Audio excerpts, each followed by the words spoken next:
The Death Mage Who Doesn't Want a Fourth Time. Chapter 14. The Lessons of Applying Anti. At Vandaleu's sudden request to be alone, Zadoris opened her eyes wide in surprise. "Alone, you say?" "Yes, it's a very important matter." As Vandaleu spoke to Zadoris with an unusually firm tone, Zadoris wondered whether he had decided to finish his training and leave the village. She had heard that he was headed for the country of Orbaum, beyond the mountain range to the east of this devil's nest. However, he had not yet finished learning no attribute magic, mana control, or alchemy. Zadoris wouldn't tell him to make this village his home, but she wanted him to stay a little longer. "Very well, let us speak in my house." Thinking that she should persuade him to stay longer somehow, she picked up Vandaleu in her arms and headed for her own home. "I can walk myself. You are not 2 years old yet. Boy, did you not say that a while ago and trip over a stone?" Vandaleu had thought that he had come closer to adulthood now that he was nearly 2 years old, but from others' point of view he was but an infant who had come just a little closer to becoming a young boy. They entered Zadoris's pit dwelling in which Vandaleu normally received his lessons on magic. Inside there were alchemy-related tools that Zadoris had invented herself, as well as a crystal ball that apparently had some use sitting in a conspicuous spot. If there were a cauldron, then this might have been the perfect description of the home of a witch straight out of a fairy tale, but such a cauldron was absent. "Say, boy, if possible, I wish to teach you all of the spells that I know." Zadoris spoke with a serious expression as she sat down on the rug. They were not words of gratitude for saving her life or of wanting to repay his contributions to the village, but words expressing her expectations of him. "Boy, you have no real talent in the normal sense of the word. I am sure that you have noticed yourself that you are learning slowly. However, you possess a lot of insight and sense that compensates for that." The insight and sense that Zadoris spoke of were ideas from the fictional works that Vandaleu had read and seen on earth, the information that he had obtained from spirits in origin, and the power of imagination that was derived from those. Vandaleu, being aware of this, didn't think that it was insight or sense or anything worthy of praise. "Most importantly, you possess that outlandish amount of mana. If you were to devote yourself to study, it would not even take you 100 years to become a great mage that I could not even compare to." Simply possessing a lot of mana didn't make one a powerful mage, but the size of one's mana pool was still a component that couldn't be ignored. In this world, the level of a skill increased the more one used it. Therefore, a large mana pool was essential to support the repeated casting of magic necessary to increase the level of one's skill. For humans, the bonuses to skills they received from magic-related jobs were important, but even those jobs required certain skills to be at certain levels to obtain the jobs in the first place. And so, for both humans and monsters that wished to become mages, the first step was to learn basic magic and do everything they could to increase their mana pools. In the case of monsters, it was common to give up without being able to put in the effort required or die before becoming a mage, so a lot of it depended on their talent for magic. In that regard, Vandaleu was very fortunate. He didn't need to go through lessons to frantically increase the size of his mana pool. No, one's mana pool naturally expanded even without lessons. At any rate, he was not even 2 years old yet, and his mana pool exceeded 100 million. As he grew older, it would increase by tens of millions more, or perhaps even increase by another 100 million. And so even if he learned somewhat slowly, Vandaleu had enough talent for such concerns to not be a problem. Those were the expectations that Zadoris had for him. He wouldn't be just her successor, but something far greater. "That is why I wish for more time. I am aware that you are on a journey with a purpose, but will you not give me a little more time?" "Yes, please leave it to me." Vandeleur gave an immediate reply. "Oh, so you have come to see my side of things." Though Zadoris found the way Vandeleur had worded it a little strange, she was happy with his response.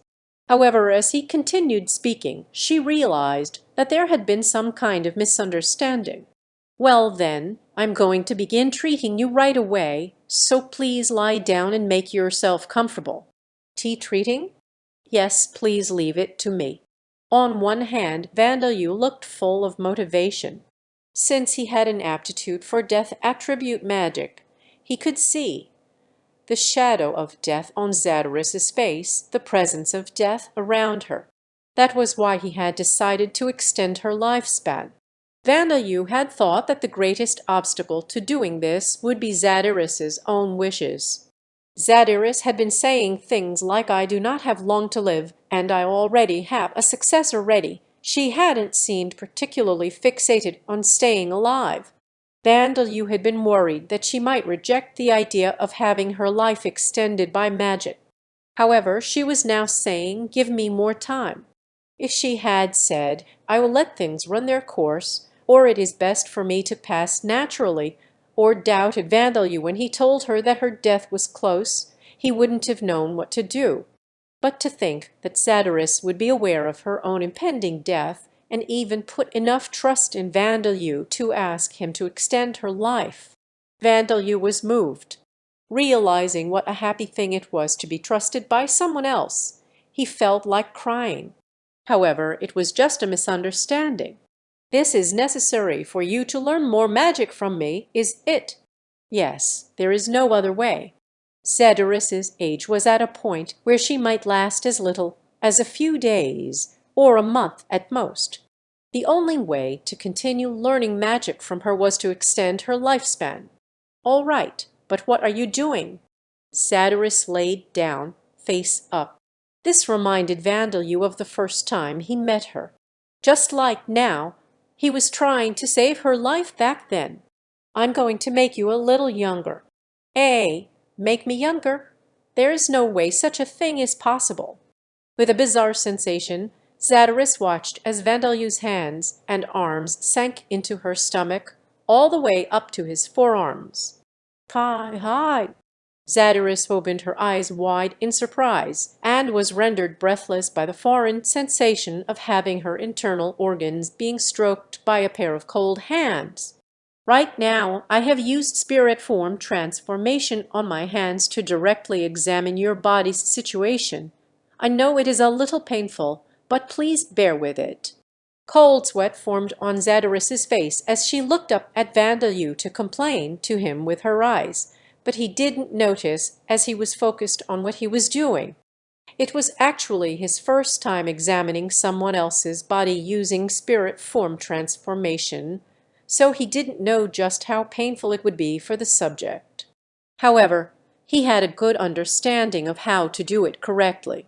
Like a veteran surgeon, when he was being toyed around with by the researchers of Origin, they had forced him to use spirit form transformation to examine various things. This included other living subjects like himself and lead containers of nuclear waste. The mana produced by Vandeleur had been used to create magic items that allowed the use of spirit form transformation and greatly advanced medicine and science in Origin. Putting that aside, he was examining Zadoris's body right now. The spirit form transformation had taken Vandeleur's arms out of physical existence, and they were now plunged into her abdomen. He imagined his arms dissolving into a liquid-like state and getting carried away by Zadoris's circulatory system, flowing into every corner of her body. And then Vandeleur's arms melted smoothly, just as he had imagined. His spirit form was directly linked to his mind, so this kind of thing was possible when using spirit form transformation. "I feel like it easier than it was in Origin. Is that because my mental strength has increased?" Vandeleur was surprised that it was so simple, but this wasn't the time to lose himself in his thoughts. But he had noticed the agony that Zadoris was in. He cut unnecessary thoughts from his mind in order to get the treatment finished as quickly as possible. Blood, blood vessels, brain, heart, nerves, stomach, liver, kidneys, pancreas, small intestine, large intestine, ovaries, uterus, bones, muscles, lymph, skin. Their locations and shapes were mostly identical to humans. The only difference Vandeleur could see in Zadoris's body was that there were glands that produced the paralyzing venom that was secreted from her claws.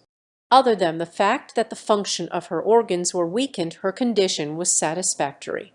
In short, there were no loose blood vessels, aneurysms, cancer, or anything like that that might be a cause of death, and no sign of any viral or fungal infection. It seemed that the cause of her impending death was old age after all.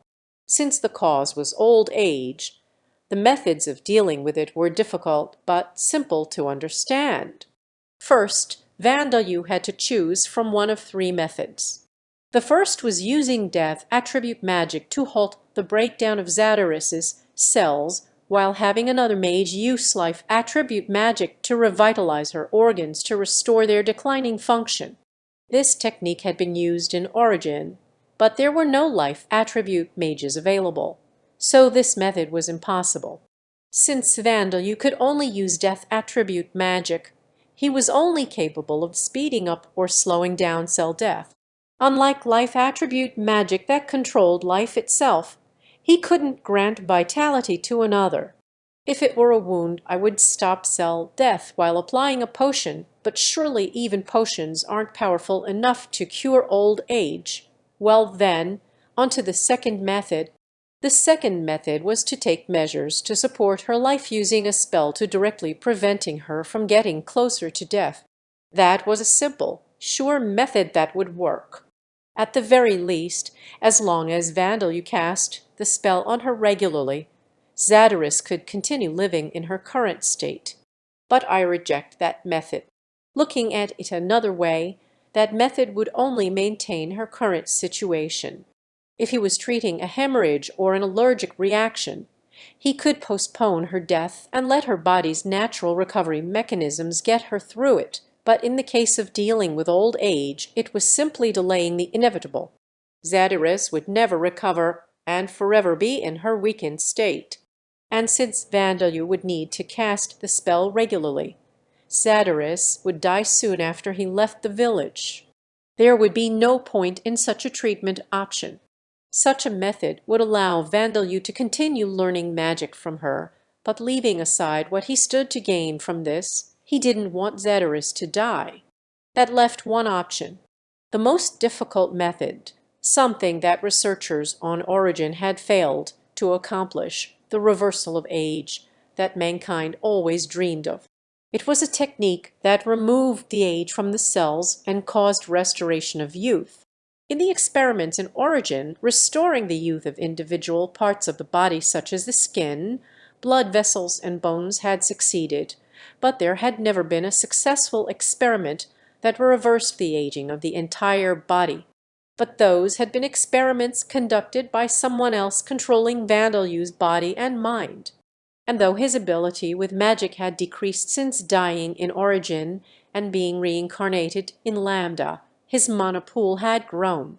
Let's try with the usual forceful approach. First, he let his transformed spirit form arms diffuse throughout Zadoris's entire body. Conscious of Zadoris's moaning, he tried to be as careful as possible as he let his spirit form diffuse into her capillaries, her skin cells, and the ends of her nerves. And then he began to pull the death from her body. Masters of the fire attribute controlled not flames, but heat directly. They are able to freely increase heat to melt a steel bar or decrease heat and freeze the surface of an ocean. In the same way as a user of death attribute magic, Vandeleur controlled death directly and theoretically should be able to freely control whether a creature lived or died. Like gently scooping up dirt that had gathered over time, Vandeleur steadily removed the death caused by old age from Zadoris's cells. And slowly but surely Zadoris's age began to reverse. The energy returned to her cells and her organs began to work vigorously once more. This takes a lot more mana than I'd thought it would. The mana cost of every other spell that Vandeleur had cast up until now was incomparable to the amount of mana he was spending on this process. It was costing him 10 million mana for each year of Zadoris's age that he reversed. B-boy W-wa, what are you, cut? Fortunately, Zadoris seemed to not be in the discomfort that she was in before, but in pleasure. Since Vandeleur had to reverse the aging on her whole body evenly, he had to patiently and calmly maintain the spell properly, which was easier to do knowing that Zadoris wasn't suffering. For now I've made you a little younger. Made me younger? Such a thing is not. Ah. To be more accurate, I've simply removed the aging from your body so you won't turn back into a child or anything like that. It wasn't as if he had reversed time. Even though he had reversed her age, there was no way she would turn into a fetus or anything of the sort. Removing one's aging was simply the opposite of moving one closer to death. If Vandeleur did the same to an aged human, the process would likely stop in the mid-teenage years. Though if he studied harder and came up with different methods, he might even be able to turn a human back into a zygote. Phew! Unable to contain herself, Zadoris let out a high-pitched voice. The pleasant feeling of one's stiff muscles and pain being relieved spread throughout her entire body, not only in her limbs and torso, but even inside her head. She couldn't keep her mouth closed against this intense pleasure that was greater than being treated by an expert masseuse. And as she let out all the breath from her lungs, that pleasure suddenly stopped. Hi, boy.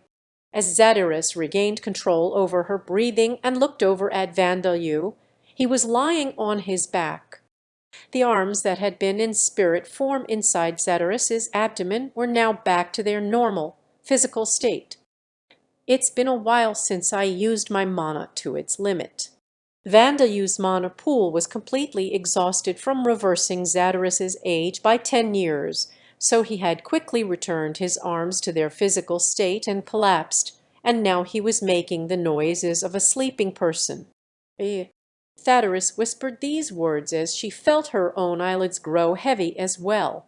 The fatigue that she had felt the past few days had disappeared, but a feeling of exhaustion, as if she had just finished some heavy exercise, lingered in her body. It was a very strange sensation. The aging of all the cells of her entire body had been reversed, and this exhaustion was the side effect of her body undergoing such a large change in such a short period of time. However, as ghouls stopped physically aging at the time of their first pregnancy, the process didn't affect her physical appearance.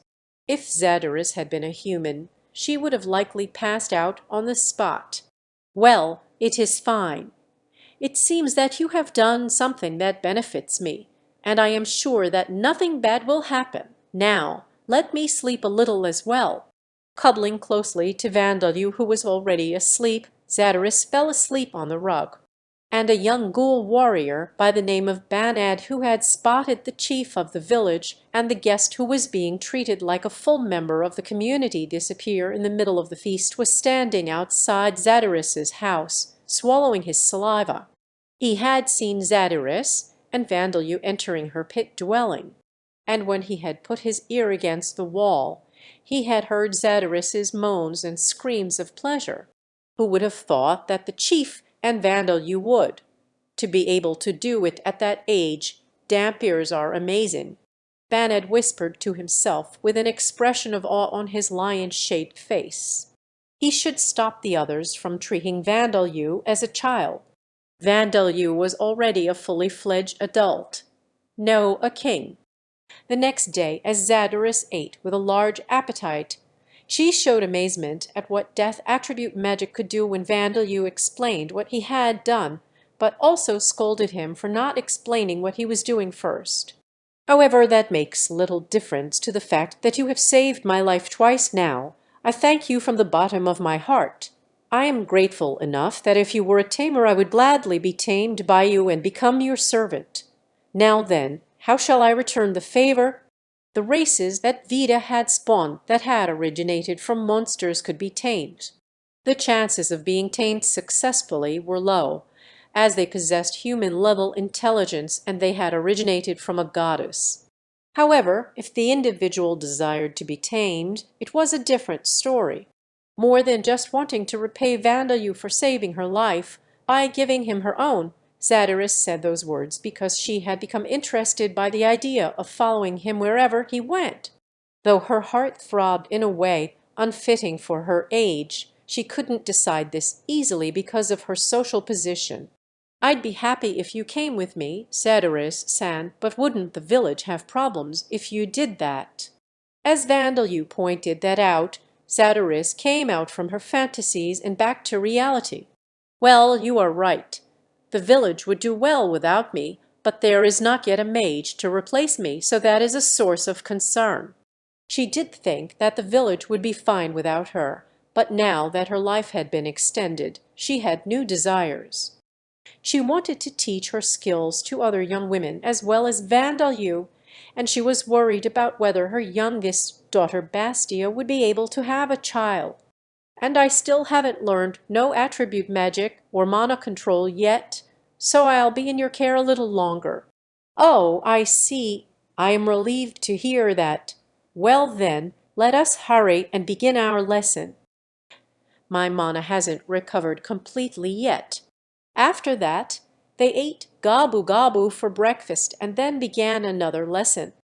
However, from today onwards, their lessons would end in another session of age reversal treatment for Zadoris. One's mana pool increased as one's level increased, but like other attribute values and skills, it also increased with use. However, since Vandeleur's mana pool was so vast, this method of increasing his mana pool had been mostly impossible for him. Vandeleur's mana exceeded 100 million. To use up all of that mana, a spell that costs 10,000 mana would need to be cast 10,000 times. Assuming that each cast took 10 seconds, 10,000 casts would take 100,000 seconds. That would be 27 hours. It would take over a whole day. However, casting Youth Transformation on Zadoris took only 10 minutes, even if he cast it until he used up all his mana and fainted. And so he had no attribute magic and mana control lessons in the morning, and in the afternoon he made walnut sauce and acorn powder. After that he took an afternoon nap like an infant should. In the evening he had a continuation of the lessons from the morning, and before going to bed he performed the youth transformation on Zadoris at her house until he fainted, and then he would sleep. He began to spend every day living this cycle.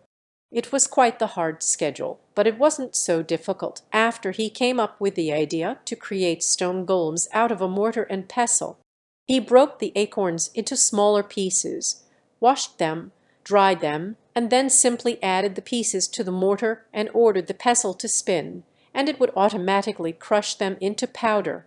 It was even more ecologically friendly than the electric-powered mortars and pestles on Earth. And of course, they decided to keep the youth transformation spell a secret. It wasn't that they didn't trust the other ghouls of the village, and as ghouls had long lifespans, they wouldn't have much desire to become younger. After all, monsters often died fighting, not of old age. Individuals like Zadoris, who lived out to the end of their lifespans, were really rare. However, the thought of adventurers capturing a ghoul alive, interrogating them, and finding out about the youth transformation was terrifying. An enormous bounty would be placed on Vandeleur's head, and countless adventurers and mercenaries would hunt Vandeleur down relentlessly. And if Vandeleur was caught, his freedom would be taken away in a variety of ways, and he would live the rest of his life as a pet that lived only to extend the lifespans of noblemen and royalty. Neither Vandeleur nor the ghouls, whose village would likely be destroyed by such events, would want this. That was why they had decided to keep it a secret. How is the expansion of your monopool? It increases by less than 1% a day. I suppose it's something like, even dust can pile up to form a mountain asterisk, and perseverance results in improvement asterisk. Translator's note, both of these are Japanese phrases. But 1% for you, boy, is 1,000,000. And so, day by day, Zadirus grew younger. As ghouls were a race whose physical appearance didn't change, no obvious changes occurred. However, she began to move with vigor, her voice grew stronger, and her eyes grew brighter, changes that even outsiders would be able to see. Whereas she had rejected food in the past, her appetite had returned, and her skin and hair looked brighter. Of course, the other ghouls noticed this. What could be clearly observed was that Zadirus and Vandeleur would be together in Zadirus's house for their lessons, and not come out until the morning.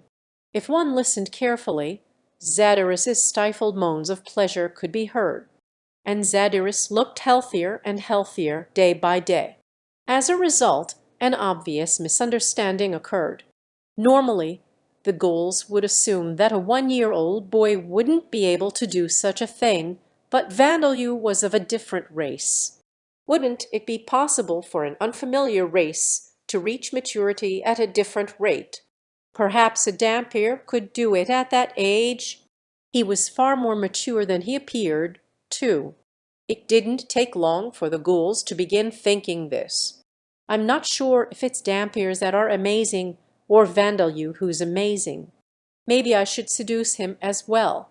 Rather than wishing I had a daughter, maybe I should have done something about it. That old chief looks like a young girl now. Is that what it means to be in love? I know it's strange coming from me, but isn't it at the point where we can call him the head of the family now, Vigaro? Vigaro, don't say that. You're the young chief here. And to think, when I'd asked him to stay here when he first came to the village, he told me it was impossible. I wonder if we should tell Bakken about these strange rumors. However, it would be an impertinent thing to do if they were true. Sam, Father, should we try indirectly, casually asking him if the rumors are true? Saria, I guess that's what you'd expect from someone who wants to be a nobleman. Does that mean that we have a chance as well, Rita?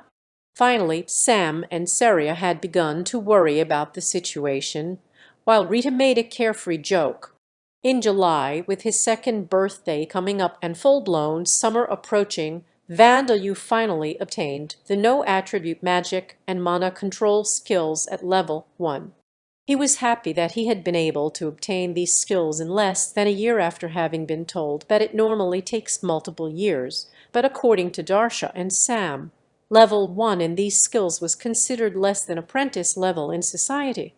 Incidentally, the mage among the adventurers who had attacked Zadirus had possessed a level 2 skill in no-attribute magic.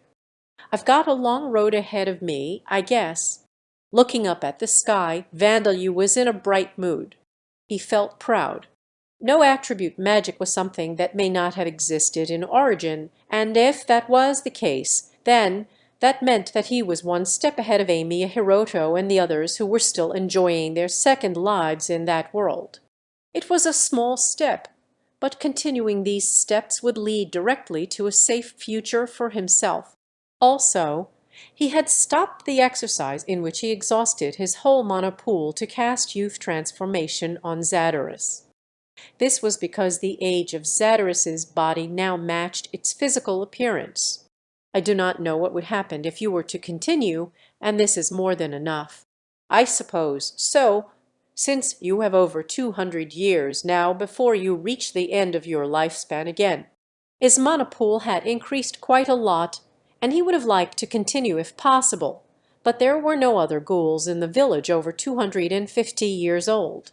And since going around using youth transformation on the other ghouls would make it hard to keep it a secret, he had no choice but to stop. If he got the chance to attack bandits again, it might be a good idea to cast youth transformation on them before finishing them off. As Vandeleur thought about this, he split an acorn's shell and broke apart the flesh inside. As he prepared to wash it, he suddenly became aware of a ghoul woman who was working with him. No, he hadn't forgotten that the woman was there. Though the ghoul population was large for a group of monsters, it was low for a village. Vandeleur had already remembered the faces of each of the 100 or so ghouls. Of course, he hadn't become close friends with all of them, but he had become friendly enough with them to greet each other normally and have light conversations. "Bilda-san, can I ask you something?" Her name was Bilda. She was one of the ghoul women who had pampered Vandeleur during the feast when he had first come to the village, though the treatment had been quite rough. "What is it? Should I crush the acorns a little smaller?" She looked at him in surprise. No matter how one looked at her, her stomach hadn't expanded at all. At that feast, Vandeleur recalled that she had said that she was pregnant. That feast was in October last year. Now it was July. Roughly 9 months had passed. Vandeleur had no way of knowing how many months pregnant she had been in October. "No, it's about your promise to name your child after me if it was a boy." Vandeleur had spoken up because he was curious, but was this question really all right to ask? He began to doubt himself, and his voice grew quieter and quieter as he spoke, but Bilda seemed surprised that he had remembered and didn't pay it any more attention as she replied, "So Tilda RRY, the child that was in my belly back then, I failed to give birth to it. If I succeed with the next one, I'll name him after you, okay? I see, then next time, ha." Bilda spoke with a giggle, narrowing her yellow eyes as she poked out her tongue, and there wasn't a trace of seriousness in her voice. Vandeleur understood her words perfectly. He did a double take out of surprise as he saw her expression, but it seemed that his eyes and ears were not deceiving him. "Such a pity, you know. Not even one baby was born last year. Mine didn't even last 2 months. Tilda, were you the one who lasted the longest?" "Bilda." "Yeah, I almost reached 3 months." The other women also showed no sign of seriousness or covering their pain with light-hearted talk. It did seem that they were disappointed, but all things considered, their attitude was very carefree. Perhaps there had been some uncontrollable circumstances. But they showed no signs of that either. "Ah, does that mean that I'm next after Chief Zadoris?" "Wait, Van, in that case, let me be first. Bastia-san, I have something I want to ask you. Come over here." As the conversation had rolled into a ridiculous direction, Vandeleur decided to consult Bastia, to whom he was closest to among the village members other than Zadoris and Vigaro. From behind him he could hear Bilda say, "After Bastia, I'm next," and the replies of, "Can I go after you?" and I should be after her." This would have made him happy if it were physically possible for him, but since it wasn't, he ignored it. "Van, I'm happy that you've chosen me, but to do it in the middle of the afternoon. Bastia-san, there's something I want to ask you." Vandeleur interrupted the words of Bastia, who was misunderstanding something as he had suspected. "You're wondering why Bilda and the others aren't grieving over the fact that they couldn't give birth to their children. Well, Van, that's because unsuccessful births are more common than successful ones." According to Bastia, ghouls as a race had difficulty getting pregnant, and miscarriages in the early months of pregnancy were common. The exact probability of pregnancy and the ratio of children born successfully were unknown. However, ghouls had always said that only 1 in every 5 children was born safely. No matter how one thought of it, that rate of birth was far too low, but it was compensated for by the ghoul's lifespan of 300 years. At least up until now. Bilda and the others aren't grieving much because that's normal, isn't it? There are some ghouls who grieve over the loss of their children, but they are quite rare. I suppose the reason you find it strange, Van, is because grieving is normal for humans. It was normal for them, so they didn't find it very sad. If one were to ask someone on earth, they would get angry and reply, 'My child has died. How could it possibly be all right?' However, this was another world, and these were ghouls. The circumstances were too different. Ghouls had lived with this way of life for 100,000 years, and seeing the village's circumstances, it was obvious that they didn't interact with other races. That was why they had no doubt in what they knew. If ghouls lived together with other races, then perhaps they would grieve over the fact that many of their children were not successfully born compared to other races and doubt themselves. However, living on their own, they simply thought that things had always been this way and there was no helping it. The time during which the miscarriages occurred was also a cause. They happened in the early months of pregnancy, before the mothers had expanding stomachs or produced milk. There was no ultrasound scanning in this world, but even if there was, the miscarriages occurred in the period of time where it wouldn't even be possible to determine whether the baby was a boy or a girl. It was no wonder that they had such little reaction to losing their children. Well, at the very least, I don't think it's something that you should discuss with a bright look on your face. Probably. You think so too, huh? It seemed that Bastia had also learned about the differences between ghouls and humans during this conversation with Vandeleur. Up until now, we've only had goblins, kobolds, and orcs to compare ourselves to. And all we thought about the matter is that we don't like how they multiply everywhere, even though they are weaker than us. Eh? A thought occurred to Vandeleur. Could it be possible that ghouls' envy of goblins and kobolds was one of the reasons that they invented ways to eat them? I see. I've come to an understanding after having you think about it. I've always found it strange that I've never seen any children in the village. Vandeleur had never seen any ghoul children in this village. He had never heard the crying voice of a baby. There were only ghouls that he had thought were children, but were simply young-looking because they had conceived a baby at an early age like Zadarus. He had felt strange about the fact that there were no children in this village, even though 100 adult ghouls living here. He had assumed that perhaps the ghouls were still wary of him and the undead, and hidden the infants and children somewhere. However, he had become focused on the magic lessons and had forgotten all about this strange feeling and his doubts. However, the simple truth was that there were just no children. If Vandeleur had assertively tried to find ghoul children, Zadirus and Vigaro would have told him that right away. For them, it was a trivial matter of fact. And now he understood why ghouls were so proactive about sex. It was difficult for them to get pregnant, and only 1 in 5 pregnancies ended in a successful birth. They had no choice but to be proactive about it. If that's the case, then it can't be helped, can it? Vandeleur intended not to say anything more regarding this problem. This was a problem that the ghoul race had shouldered for 100,000 years.